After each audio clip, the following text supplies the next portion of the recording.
मेरी बीवी मुझसे 15 साल छोटी थी। मेरे भाई के साथ उसकी ज़्यादा बनने लगी। वह मुझे हल्दी वाला दूध पिलाने लगी जिसे पीते ही मुझे नींद आ जाती।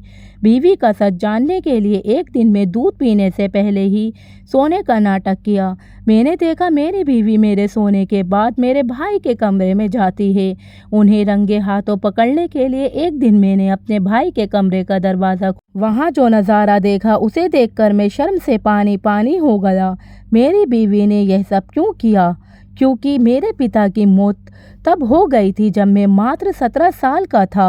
पूरे परिवार की जिम्मेदारी मुझ पर आ गई। अपने भाई बहनों को खिलाना पड़ना, मेरी माँ की जिम्मेदारी अपने बहनों की शादी करवाना। छोटे भाई को जॉब में सेटल करवा के मैंने शादी करने का फैसला किया। तब तक मेरी उम्र 40 साल की हो गई। मेरा रेडीमेड कपड़े का शोरूम है। इसे मैं बहुत ही मुश्किलों के साथ खड़ा किया हूँ। लेडीज़ जेंट्स दोनों कपड़े के क्षेत्र थे। एक दिन एक खूबसूरत सी लड़की करीब 25 साल की होगी मेरी दुकान पर आई। लेडीज़ क्षेत्र में उसे कुछ मॉडर्न स्टाइल के कपड़े चाहिए थे। उसे मॉडर्न स्टाइल की अपनी चॉइस का कपड़ा नहीं मिला तो उसने दुकान के मैनेजर को बुलाया। मैं उसके पास गया तो उसने कहा, क्या पुराने ज़माने के स्टाइल के कपड़े रखते हैं आप? आजकल ये सब कौन पहनता है? मैंने उनसे माफ़ी मांगी कि उनकी शैली के कपड़े नहीं मिले। आज मुझे जल्दी घर जाना था क्योंकि मेरी माँ ने मुझे कहा था कि हम लड़की देखने जा रहे हैं। पर मन में ही मन उस लड़की के बारे में सोच रहा था। जब हम लड़की देखने गए, लड़की हमारे सामने आई है तो वही लड़की है जो आज मेरे दुकान में आई थी। लड़की भी मुझे देखकर शर्मा गई क्योंकि दुकान में जिस तरह से उसने मुझसे बात की थी, मुझे लड़की पसंद थी तो मैंने शादी के लिए हाँ कर दी। लड़की ने भी शादी के लिए हाँ कर दी।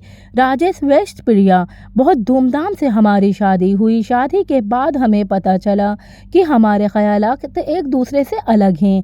मैं थोड़ी पुराने ख्यालात का हूँ और वह एकदम नई सोच वाली लड़की। पर मैं कोशिश करता था उसका साथ देने का। कई चीज़ों की समझ मुझे नहीं थी। उसके अंदर बचपना भरा हुआ था और मैं 40 साल का मैच्योर्ड आदमी। मेरा छोटा भाई अमित अभी भी कुंवारा था। शादी के बाद मेरी बीवी की उससे खूब बनने लगी।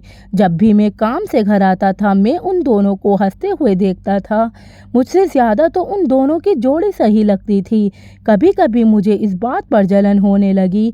हम कभी कहीं घूमने जाते तो वह अमित को भी साथ चलने को कहती और वो तरह तरह के जोक्स मारते थे जो मेरे समझ से परे थे। शादी को 8 महीने बीत गए। मेरा भाई आईटी में जॉब करता था और उसका काम घर से वर्क फ्रॉम होम चलता था। मेरी बीवी के साथ मुझसे कहीं ज़्यादा वक्त भाई बिताता था। मेरी बीवी एक दिन मेरे लिए प्यार से हल्दी वाला दूध लेकर आई। मैंने उसे पिया तो उसे पीते ही मुझे नींद आ गई। मुझे लगा काम से थक जाता हूँ तभी मेरी इतनी सेवा करती है। ये सिलसिला अब रोज़ चलने लगा। पूरी रात में नींद में सोता रहा और मुझे कुछ भी होश नहीं था। धीरे धीरे मुझे शक होने लगा। आखिर दूध पीते ही मैं सो कैसे जाता हूँ? ये हल्दी वाले दूध का माजरा क्या है? इतने दिन तो मेरे लिए हल्दी वाला दूध नहीं लाती थी, पर अब क्या हो गया? ये हल्दी वाला दूध पिलाने लगी। इधर जब भी मैं काम से आता था मैं उन दोनों को हमेशा ही बात करते हुए देखा। माँ ने मुझे इस बारे में कभी कुछ नहीं कहा, पर मुझे अब शक होने लगा। एक दिन मेरी बीवी मेरे लिए हल्दी वाला दूध ले आई। इससे पहले मैंने सोने का नाटक किया। उसने मुझे उठाने की कोशिश की पर मैं चुपचाप सोता रहा। वे दूध वहीं छोड़कर बाहर चली गई। 1 घंटा हो गया, 2 घंटे हो गए, वे वापस नहीं आई। मैंने सोचा कहाँ चली गई देखता हूँ। मैं हर कमरे में उसे ढूंढ लिया, वे कहीं नहीं थी। यहाँ तक कि मैं अपनी माँ के कमरे में भी देख लिया। मेरे भाई के कमरे के नीचे से थोड़ी सी रोशनी आ रही थी। जब मैं कान लगाकर सुना तो मेरी बीवी की आवाज़ आ रही थी। रात को 1 बजे मेरी बीवी मेरे भाई के कमरे में क्या कर रही थी? मेरा शक अब यकीन में बदल चुका था। मैंने कमरे का दरवाज़ा हल्का सा धक्का दिया तो वे अंदर बंद था। उस वक्त मैं अपने कमरे में चला गया। पर मैं यही सोचता रहा कि मेरी बीवी मेरे साथ धोखा कर रही है। देखता हूँ कितने बजे अपने कमरे में वापस आती है और यह सिलसिला रोज़ चलता है या नहीं। उसके बाद ही मैं इन दिनों से कुछ कहूँगा।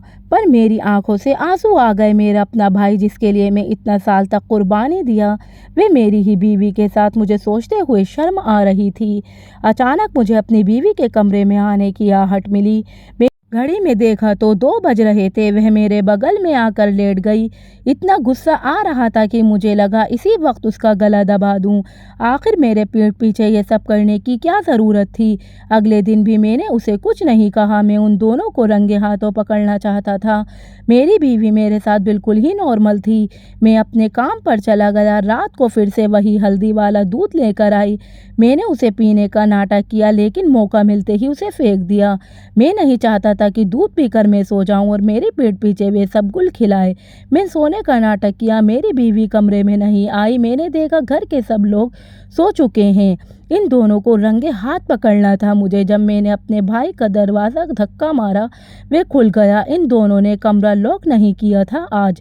जब मैं गुस्से से कमरे के अंदर घुसा तो कमरे का नज़ारा देखकर मैं शर्म से पानी हो गया, क्योंकि मेरी बीवी मेरे भाई के साथ बैठकर कंप्यूटर में कुछ काम कर रही थी और उसके कानों में एक हेडफोन लगा हुआ था। मैंने कहा, क्या कर रहे हो तुम दोनों इतनी रात को?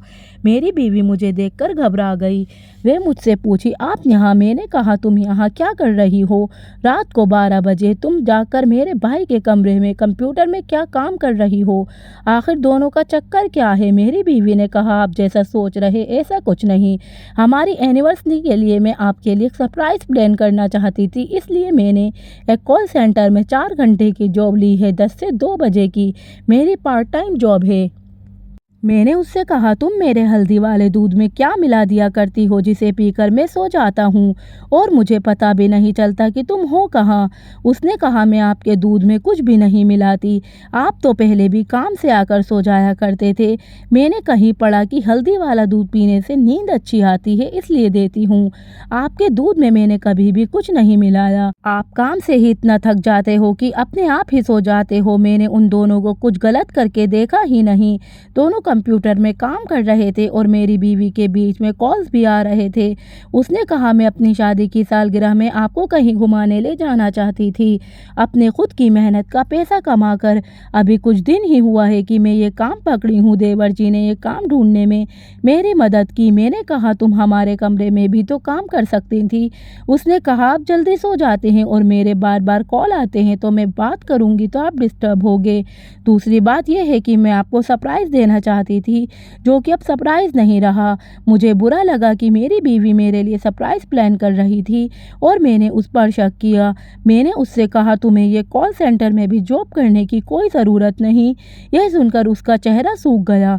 मैंने कहा, मेरे पास तुम्हारे लिए इससे भी अच्छा काम है।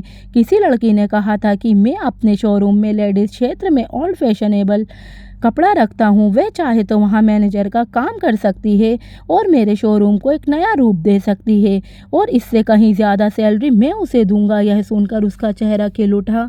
मैंने कहा, तुम्हें फ़ैशन की बहुत अच्छी समझ है और फैशन के मामले में मैं बहुत ही बुरा हूँ।